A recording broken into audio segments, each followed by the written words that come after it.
সুন্দরভাবে সারিবদ্ধভাবে যে সমস্ত বামন মানসিক মতো করে ধুলো পোড়ার ব্যবস্থা করেছেন, তাদের আগুন দেওয়ার পর্ব চলছে। একটা অভূতপূর্ব অবস্থা। এই অবস্থায় যারা প্রত্যক্ষদর্শী আছেন এখানে, মায়ের জন্য কিভাবে সেই মানসিক মতো পালন করছেন,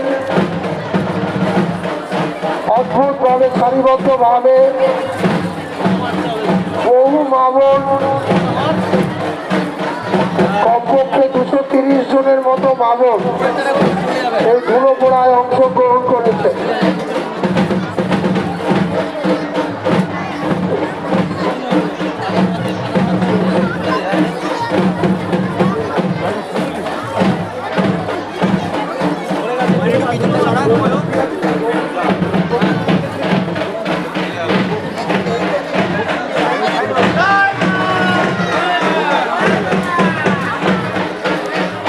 ধুলো পোড়া চলছে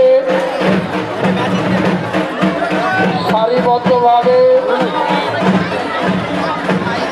ধুলো পোড়া হয়ে গেলে মালসাগুলো এক এক করে হাতে হাতে পাঠাবেন, কারু গায়ে আগুন না পড়ে যায়। একটা জিনিস মনে রাখতে হবে, কারু গায়ে আগুন না পড়ে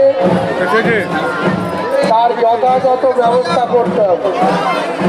পিছনে যাও, পিছনে যাও, তুমি এখানে আগুন নিয়ে যাচ্ছে। মালসাগুলো হাতে হাতে এক এক করে নিয়ে যাবেন। নেওয়ার সময় খুব সাবধানে মালসাগুলো নেবেন।